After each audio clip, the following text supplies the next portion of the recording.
en nosotros, con nosotros, para nosotros y para Él. Entonces, entendiendo ese propósito, Dios comienza a trabajar con nosotros. Y después de Jacob, forma a Israel. Ya Israel viene a ser un pueblo, ya no es un individuo. Y así todos sabemos por la historia de la Biblia cómo Israel se fue formando estando en Egipto, ¿ve? Estando en el mundo, en un sistema mundano.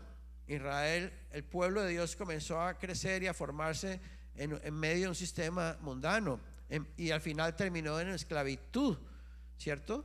Y ahí se formó Israel. Sin embargo, ese pueblo que surgió en Egipto, ese pueblo todavía tenía las raíces de sus antepasados, la fe de Abraham, tenía la enseñanza de todo lo que, la experiencia de sus antepasados, de Abraham, Isaac y Jacob. Tenían las enseñanzas de ellos y mantuvieron esa fe, mantuvieron esa claridad en ese único Dios verdadero, en el gran yo soy, que todavía ni siquiera sabían cómo se llamaba. No sabían cómo se llamaba su Dios, sabían que era un solo Dios.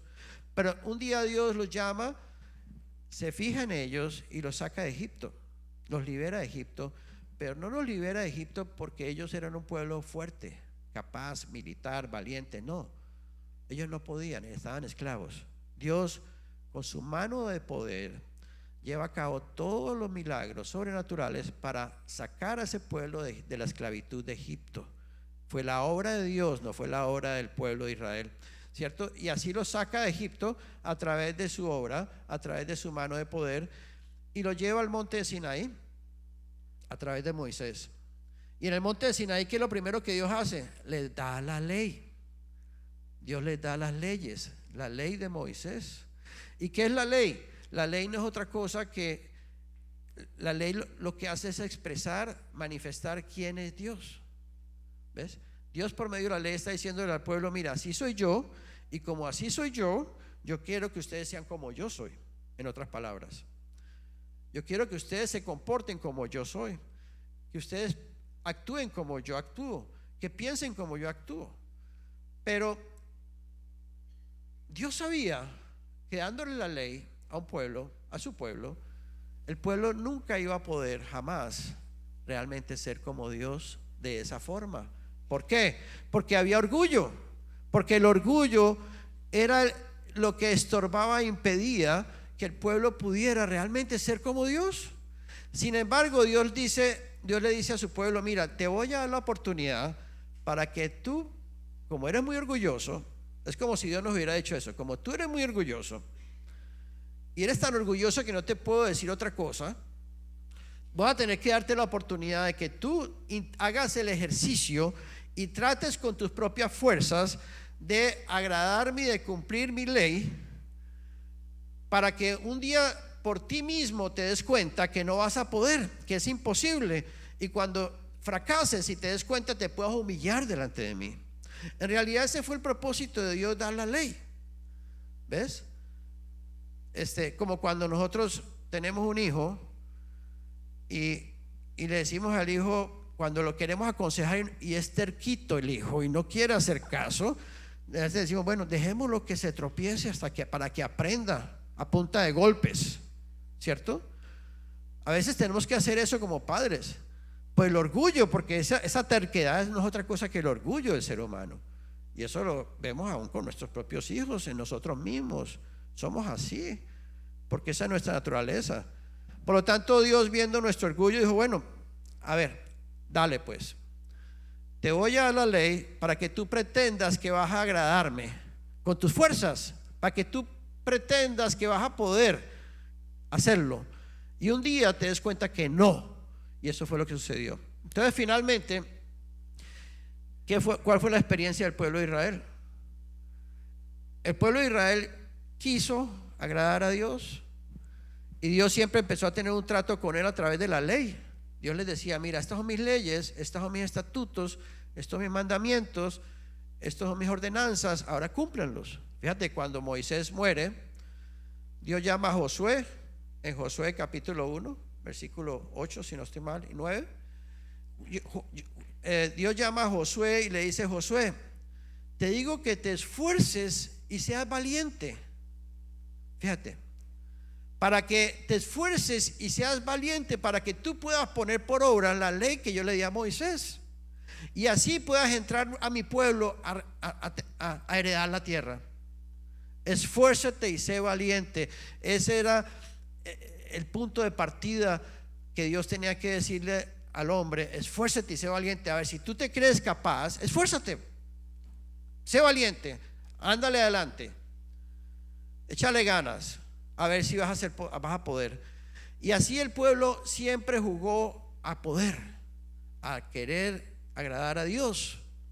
Después de toda la historia del pueblo de Israel, y no vamos a entrar en esa historia que nos quedaríamos aquí días, finalmente llegamos al año 586 antes de Cristo. Después de que su pueblo había heredado la tierra, había edificado la ciudad, había construido el templo de Salomón, ¿ves? Aparentemente ese pueblo ya lo había logrado, aparentemente habían logrado lo que Dios quería. Pero Dios les muestra que no.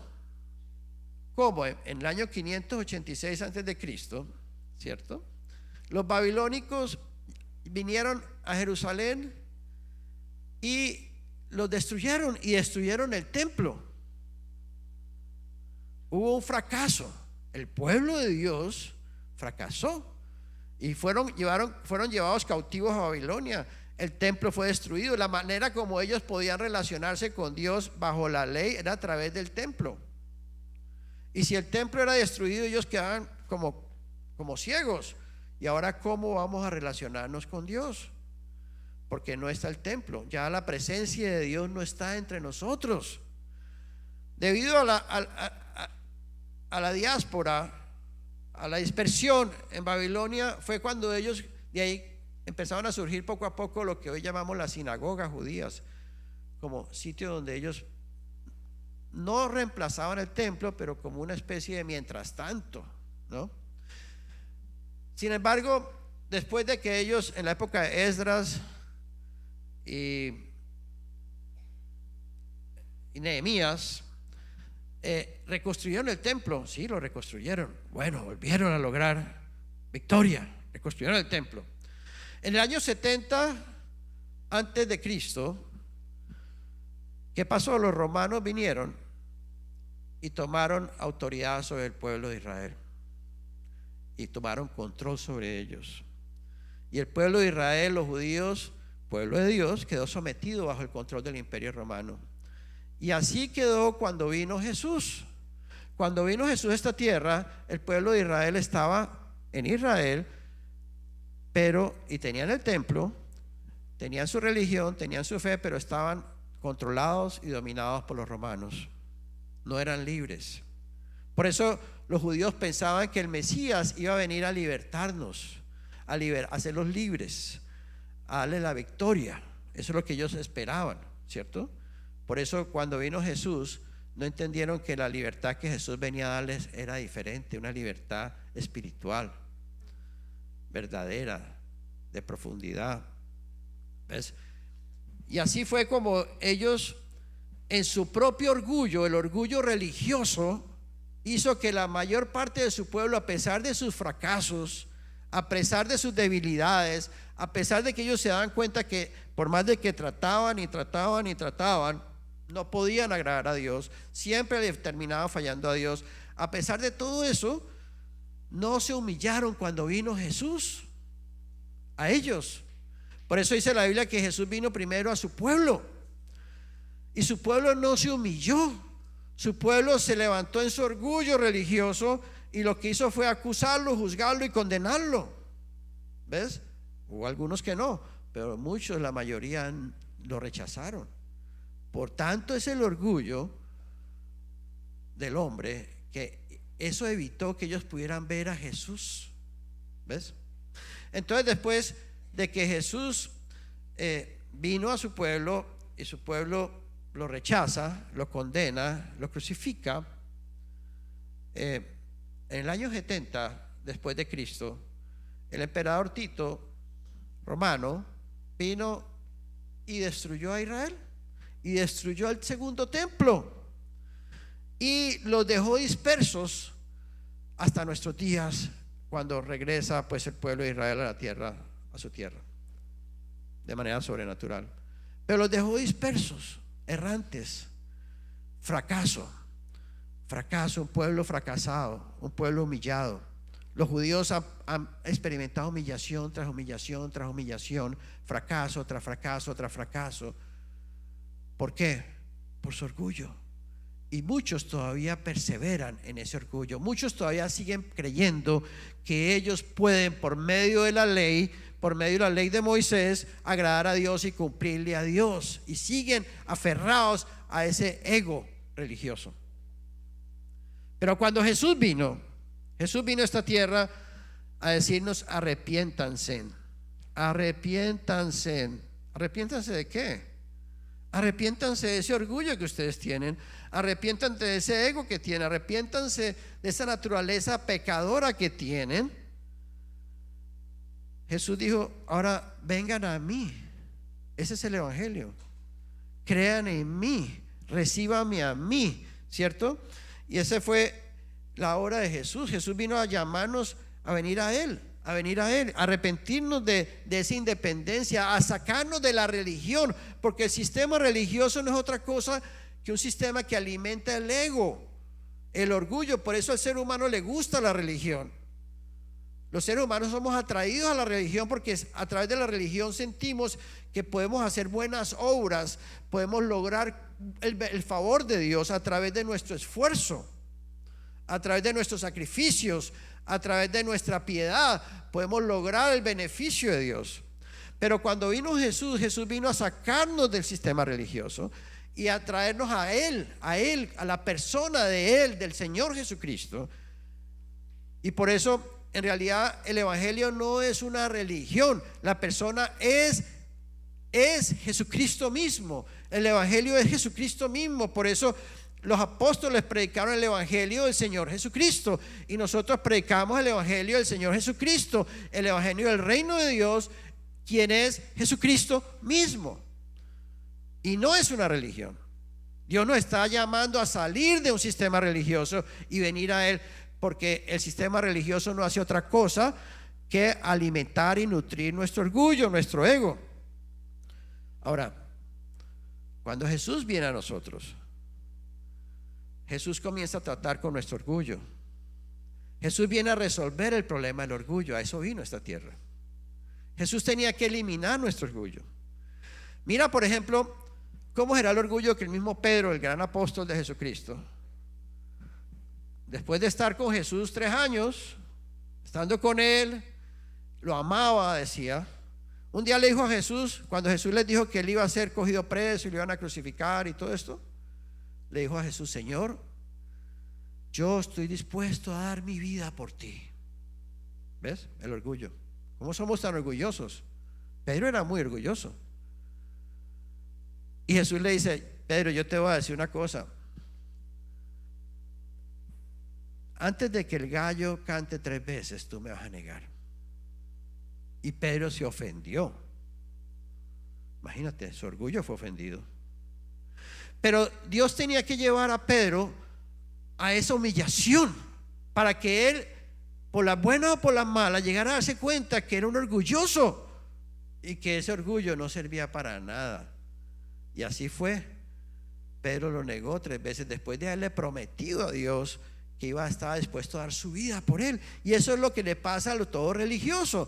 Todos los religiosos decimos: Señor, yo te prometo que te voy a cumplir, yo te voy a servir, yo voy a hacer las buenas obras, yo voy a agradarte, Señor, te prometo.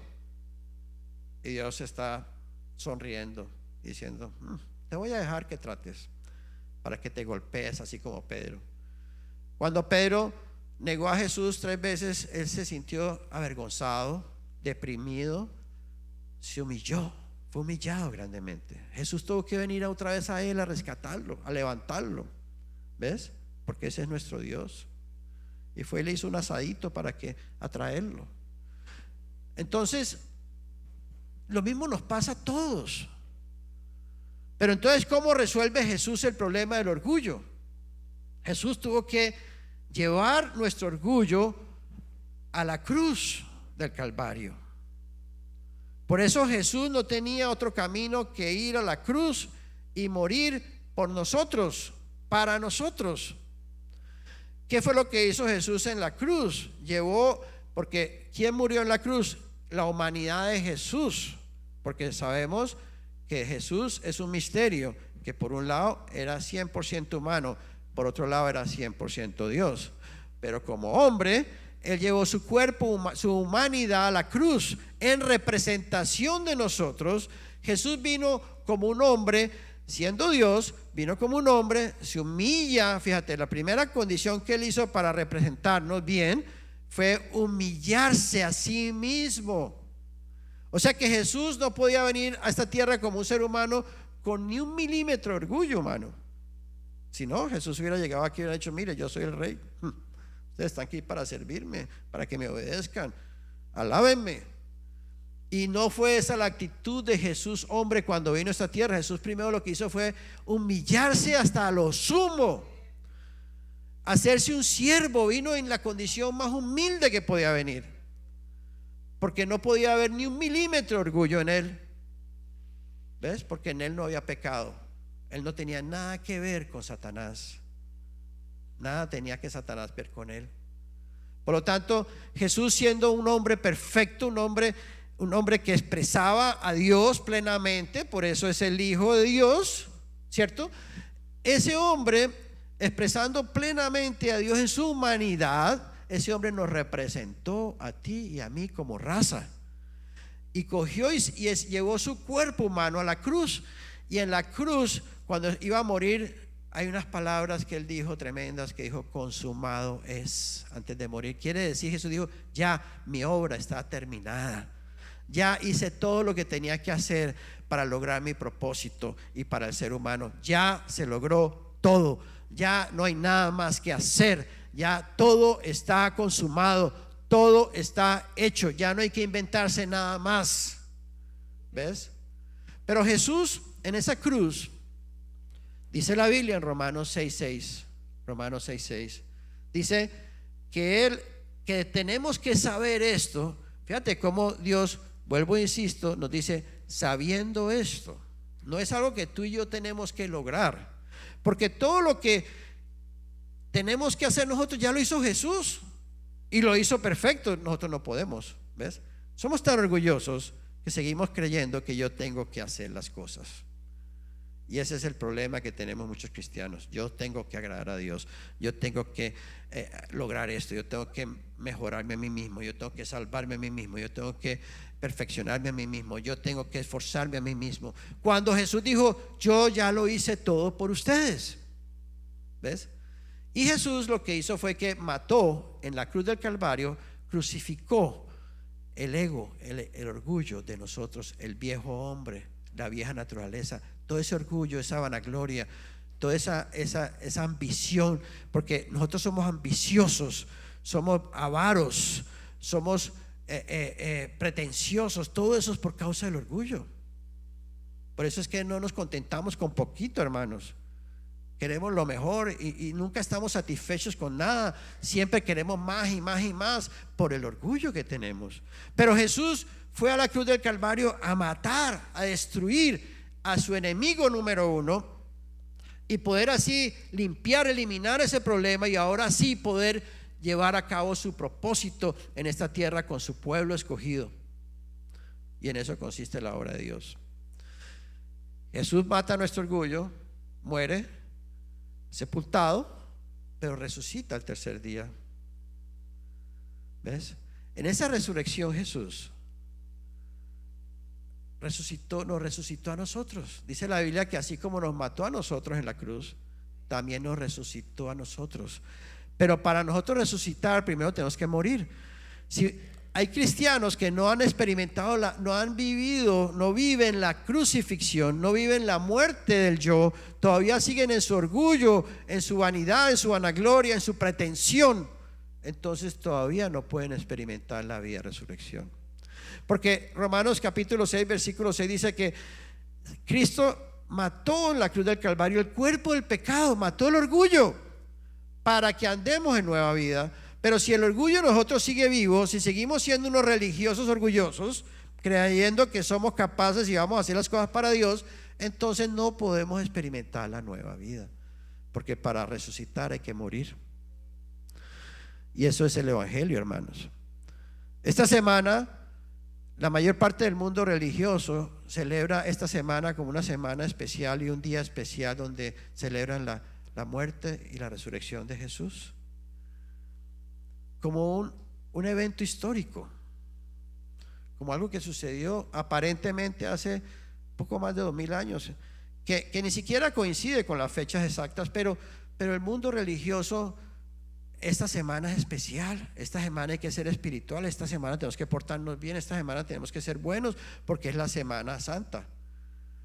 Pero si nosotros vemos la revelación y vemos a Jesús, realmente debemos de darnos cuenta que la vida de la crucifixión, la vida de la muerte al yo, la muerte al ego, la muerte al orgullo y la vida del espíritu, porque la vida de resurrección es la vida del espíritu. La vida del espíritu es algo que Dios nos llamó a celebrar todos los días. Debe ser una experiencia diaria, de todos los días, todo el año, no una semana especial ni un día especial, porque nosotros no estamos mirando a una información histórica.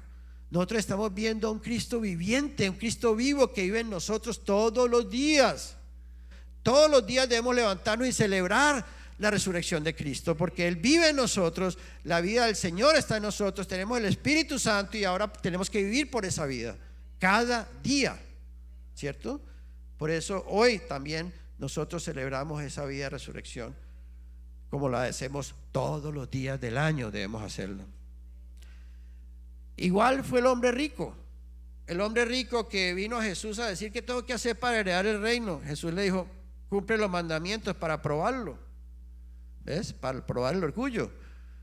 Y ese hombre dijo: uy, los mandamientos no hay problema, yo los tengo, todos los he cumplido, así que ahora dime que puedo heredar la tierra. Pero Jesús lo llevó al límite, lo llevó al punto donde él tuviera que reconocer su incapacidad. Y le dijo: bueno, ahora que tú has cumplido toda la ley, si de verdad la has cumplido, ahora anda, como eres rico, tienes muchas posesiones, ahora ven y vende todas tus riquezas, reparte esa plata a los pobres, y después de que lo hagas, ven y sígueme. Y Jesús sabía que en su corazón había idolatría por sus riquezas. ¿Y qué pasó? Ese hombre, en vez de humillarse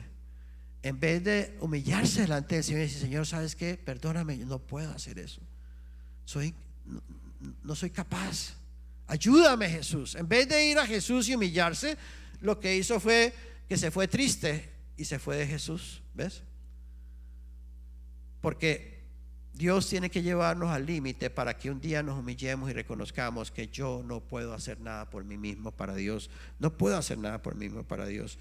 Entonces, por eso en Lucas capítulo 14 versículo 28, Dios nos hace un llamado a nosotros, su pueblo, y nos dice: si alguno quiere venir en pos de mí,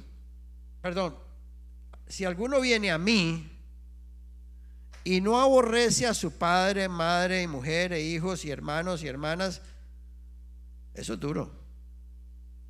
Jesús está diciendo: si tú quieres venir en pos de mí, tienes que aborrecer a tu padre, a tu madre, a tu hermana, a tus hijos, a mi familia, a mi propia esposa. ¿Cómo así? Pero no solamente eso, dice: y además tienes que aborrecer tu propia vida. Si no, no puedes ser mi discípulo.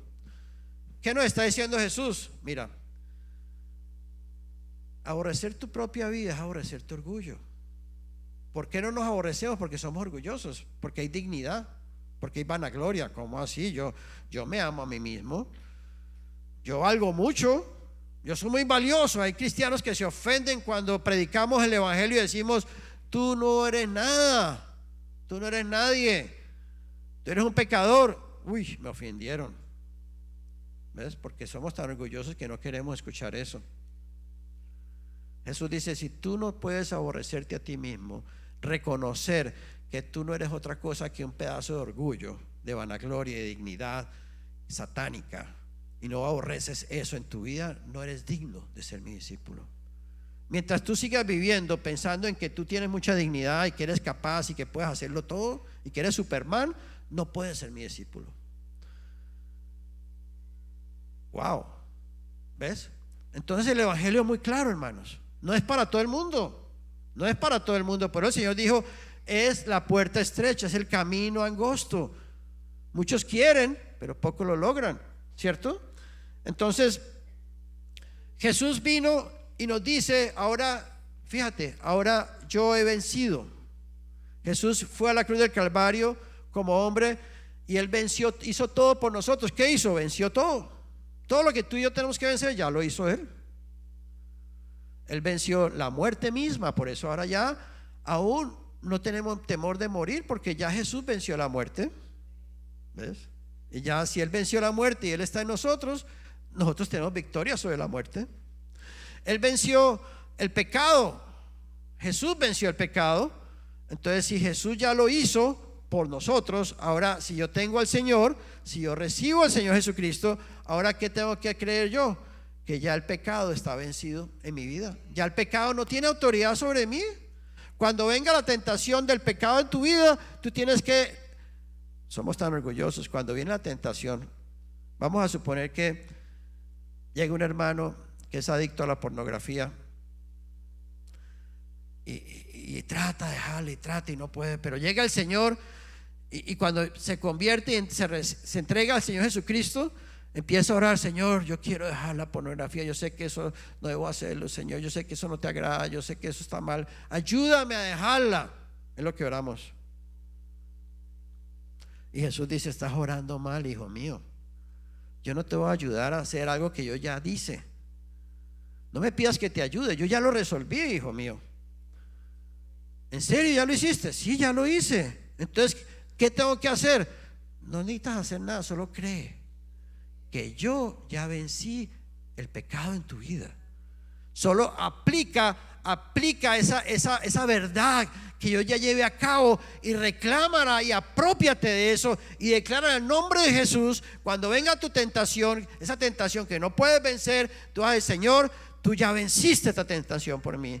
Ahora tú vives en mí, yo soy tu hijo, Señor, en el nombre de Jesús declaro la victoria sobre este pecado y yo la creo y la declaro en el nombre de Jesús. Y cuando tú lo declaras en fe, vas a darte cuenta que ese poder del pecado desaparece y puedes experimentar la victoria en tu vida.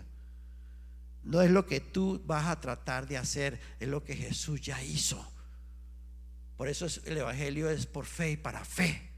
Por eso el fundamento del evangelio es la fe, porque sin fe no puedes agradar a Dios. Para agradar a Dios no necesitas hacer nada sino creer. Dios lo dice: si quieres agradarme, alimenta la fe, porque por medio de la fe lo que vas a hacer es creerme lo que yo ya hice por ti. Ahora aplícalo. Es como que alguien viene y te trae el título de propiedad de una casa y te dice: mira, esta es tu casa, te la regalo. Es un regalo. ¿En serio? Sí. ¿Pero gratis? Sí. ¿Y no me cuesta nada? No, no te cuesta nada. Es tu casa, toma el documento, es el título de propiedad, es tuya. Y lo recibimos y lo guardamos en un file en la casa de nosotros, pero nunca tomamos posesión de ese regalo. Es posible, ¿no? Nunca vamos y ocupamos la casa que nos regalaron porque sentimos que no, eso no puede ser. ¿En serio? ¿De verdad? Eso suena muy bien para ser verdad. A mí me da como pena llegar a esa casa y ocuparla, porque es que no puede ser que me la regalen así nomás, porque sí. Pues eso es lo que Dios hizo en Jesús por nosotros. Dios nos regaló la salvación, Dios nos regaló la victoria, Dios nos regaló la resurrección, Dios nos regaló la luz, la sabiduría, Dios nos regaló todo lo que Cristo es: el amor, la misericordia, todo lo que, la paciencia, todo lo que Cristo es. Él nos lo regaló, nos dio el título. Por eso el evangelio es el Nuevo Testamento. ¿Qué ¿Qué es un testamento? Herencia. Cuando tú recibes una herencia de tus padres y te dicen esto es tuyo porque te lo heredaron tus padres, y tú no lo así que bueno, pero yo no me voy a tomar posesión, no voy a disfrutar de mi herencia porque yo no puedo creerlo. Eso es lo que nos pasa a muchos cristianos. No podemos creer lo que ya Jesús hizo. Y como no podemos creer, queremos seguir alimentando nuestro orgullo diciendo yo también puedo, yo también tengo que tomar control de las cosas, yo tengo que asumir responsabilidades, porque eso así como tan bueno no lo puedo creer. ¿Ves? Por eso el evangelio significa buenas noticias. Es el evangelio de la gracia, es el evangelio del regalo, es el evangelio del don, del regalo de Dios hacia nosotros para los que creen. El requisito es creer, pero a muchos nos cuesta creer. Por eso dice Efesios capítulo 4 versículo 13, para poder lograr el propósito de Dios, la edificación de Dios. Efesios capítulo 4 versículo 13, que nos dice: ¿cómo se logra el propósito de Dios? Hasta que todos lleguemos, y en plural, fíjate que no es individual. A Dios no le interesa que tú como individuo lo logres, a Dios le interesa que su iglesia lo logre juntos, que todos juntos lleguemos.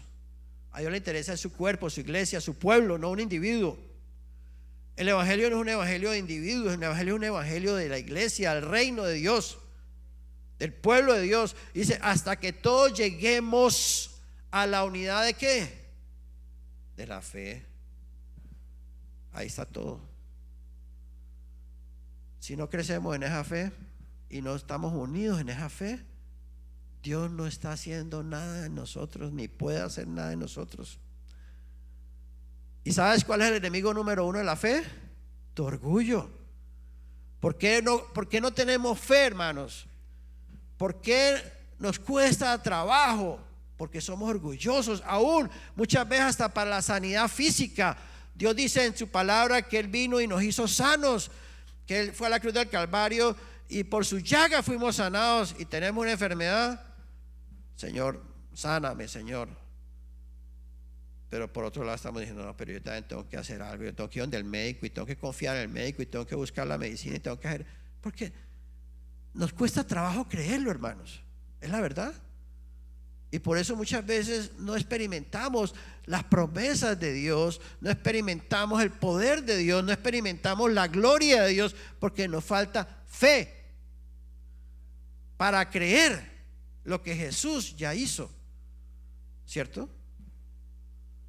Entonces dice el Señor, Dios va a lograr su propósito, edificar su iglesia, que es lo que Dios quiere. A Dios le interesa edificar su iglesia, eso es lo que a Dios le interesa. Pero para poderla edificar necesita que crezcamos en la unidad de la fe. Y para crecer en la unidad de la fe necesitamos que no haya orgullo en nosotros. Por eso si como iglesia local entre nosotros hay orgullo, hermanos, estamos fregados, estamos mal. No importa que nos reunamos, que apliquemos la palabra, que oremos mucho, que nos arrodillemos, que alabemos mucho a Dios, mientras haya orgullo entre nosotros, no hay unidad. Porque el orgullo impide la unidad. El orgullo nos hace individuales, nos hace independientes, que no se metan conmigo, que no sepan lo mío, que yo no quiero meterme con nadie. En mi vida es tu vida, por favor no te metas en mí. El orgullo. Y yo quiero servir a Dios, pero a mi manera. Yo quiero tener mi ministerio. Eso no. En mi trabajo es mi ministerio, es lo que yo quiero hacer a la manera mía individualmente.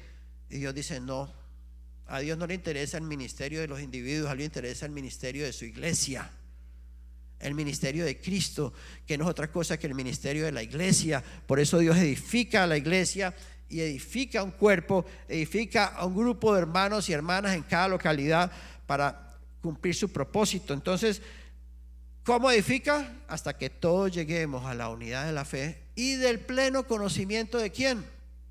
Del Hijo de Dios. Para que lleguemos a ese pleno conocimiento de ¿quién? ¿Por qué?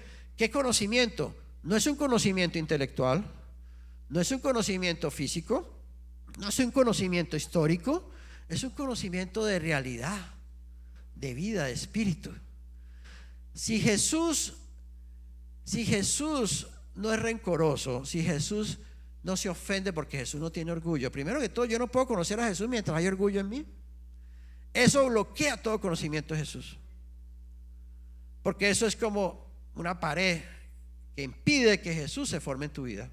No importa qué tanta Biblia sepas, no importa qué tantas buenas obras hagas, no importa nada.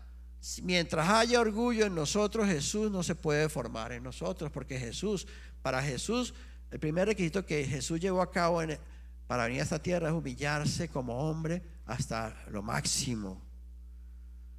Y dice la palabra en Filipenses capítulo 2, dice: haya en nosotros ese mismo sentir que hubo en Cristo Jesús, el cual siendo en forma de Dios, no estimó el ser igual como cosa que aferrarse, sino que él mismo se despojó a sí mismo. No es que le dijeron despójate, ni le mandaron, sino él mismo lo hizo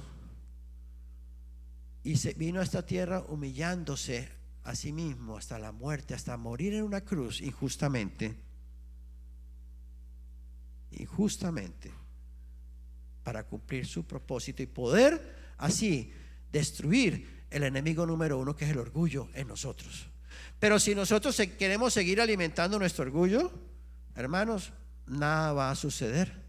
Por eso, lamentablemente hoy y toda la historia de la humanidad hemos visto mucho pueblo de Dios, mucho cristianismo, muchas iglesias, pero hay mucha dureza y hay mucha religión en medio de la iglesia cristiana. Hay mucha tradición, porque los cristianos quieren ser cristianos, pero alimentando su orgullo. Y por eso hay otros evangelios. Por eso muchos cristianos les gusta escuchar ese mensaje, esa predicación que te dicen: tú eres bueno, tú mereces lo mejor, Dios te bendice, Dios te va a dar esto, tú eres lo mejor, Dios te va a prosperar. Claro, qué buena noticia. Eso alimenta mi ego, mi ambición, mi vanagloria. Por eso el cristianismo alimenta los títulos y las posiciones y elevan a los hombres para que la gente admire al ser humano y le dé pleitesía con títulos y posiciones. Hay hermanos que se presentan como el doctor, el apóstol, el reverendo, el pastor y una cantidad de títulos. Entre más títulos tiene, más respetado va a ser, más elevado va a ser, cuando el Señor lo que quiere es que seamos uno solo, que no haya entre nosotros diferencias. Aunque hay funciones diferentes, hay llamamientos diferentes, hay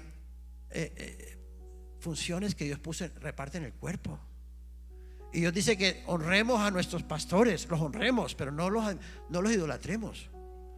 Los honremos y los respetemos, porque son los que Dios ha puesto delante de ti para que guíen al pueblo, para que capaciten al pueblo. Pero nunca Dios dijo: idolatren a tus pastores, levántalos, considéralos superiores a ti mismo, cuando la palabra de Dios dice que nos consideremos a los demás como superiores a nosotros mismos. ¿Ves? Ese es Cristo. Cristo en su humanidad vino a considerarse inferior a nosotros, se sometió a nosotros. Entonces necesitamos crecer en el conocimiento del Hijo de Dios, que esa vida de Cristo, esa realidad se forme en nosotros, para que entonces podamos decir, como dice Colosenses capítulo 2 versículo 6, dice, de la manera, Colosenses capítulo 2 versículo 6 dice: de la manera como habéis recibido al Señor Jesucristo, andad en Él. De la manera como recibimos a Jesús. ¿Cómo podemos recibir a Jesús? ¿Cómo yo puedo recibir a Jesús? ¿Hay alguna fórmula para recibir a Jesús? Por medio de la fe nomás. Yo recibo a Jesús porque creo. Lo recibo porque creo, por la fe. ¿Y cómo puedo andar en Él? La Biblia dice que andemos por fe y no por vista. En fe. Andar en Cristo es vivir en fe, creyendo la fe. Por eso lo que Dios nos manda y lo más importante para nosotros como pueblo de Dios es pelear la buena batalla de la fe. Porque eso es lo que Satanás va a venir siempre a atacarte, a atacarme, para que tú no actúes en fe, sino que actúes en tus fuerzas. Para que tú no actúes creyendo, sino que actúes pensando que tú eres capaz, que tú puedes. ¿Ves? Por eso la batalla más grande que tú y yo tenemos que pelear es esa buena batalla de la fe, para que todos los días nos levantemos creyendo, decir: Señor, soy tu hijo, tú me llamaste, tú vives en mí. Señor, tú ya crucificaste mi viejo hombre, tú ya mataste mi ego, mi orgullo, mi vanagloria, mis ambiciones, mi avaricia, todo eso ya lo mataste. Señor, ahora yo quiero vivir este día en tu perfecta voluntad, Señor, como un mensajero tuyo. Ahora dime qué quieres que haga, dónde y cómo y por qué, no importa. Tú dime lo que quieres que yo haga. Me humillo delante de ti. Si tú no te humillas todos los días delante del Señor, reconociendo que tú no eres capaz, todos los días le digo: Señor, soy débil.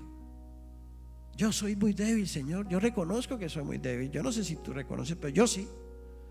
Tal vez yo sea el más débil de los débiles. Y yo le digo todos los días: Señor, yo soy muy débil, Señor. De verdad que si dependiera de mí sería un fracaso. Pero gracias, Padre, gracias, porque aunque yo soy débil, tú me haces fuerte, no yo. Dependo de ti, necesito de ti, Señor, porque solo tú me puedes hacer fuerte, Señor. Solo tú puedes vencer por mí, Señor. Yo soy débil, pero tú me haces fuerte. Y eso fue lo que dijo Pablo. Por eso Pablo lo escribe en las cartas. A Pablo no se lo dictó nadie, él lo vivió. Dijo: cuando soy débil, soy fuerte, porque Cristo actúa en mí. El poder de Dios actúa en mí. Y ese es el evangelio. Es fe, fe y fe, para que nos apropiemos de toda la obra de Cristo en nosotros, para que cada día vivamos la vida de resurrección, cada día vivamos por el poder de Dios, cada día vivamos por la gracia de Dios. Vamos a orar. Padre, te damos gracias, Señor. Gracias por darnos, Señor, tu palabra. Gracias por esa obra que tú hiciste por nosotros, Señor. Oh, mi Dios, te pedimos que ayude nuestra fe, que derrames esa gracia abundante sobre nosotros, que podamos todos los días crecer y crecer y crecer en esa abundancia de fe, Señor. Que podamos apropiarnos de todo lo que tú eres, de todas tus riquezas, que podamos heredarte, Señor, como esa tierra, y que tú seas esas riquezas que nosotros necesitamos, porque tú eres todo lo que necesitamos. Tú eres el camino, tú eres la verdad, tú eres la vida, tú eres la luz, tú eres la misericordia, tú eres el amor, tú eres la paciencia, tú eres la sabiduría, tú lo eres todo, Señor. Yo nada soy, pero tú lo eres todo. Señor, quiero que tú vivas en mí todos los días y experimentar tus riquezas todos los días, Señor, para que el poder sea de Dios y no de nosotros, para que sea para ti toda la gloria y toda la honra, que solamente tú seas exaltado y nosotros humillados delante de tu presencia, Señor, y que podamos declarar tu grandeza, invocando tu nombre, declarando tu gloria, Señor, porque tú lo mereces todo, Padre. Tú eres el alfa y el omega, Tú lo eres todo. Gracias, Padre, te damos en el nombre de Jesús. Amén.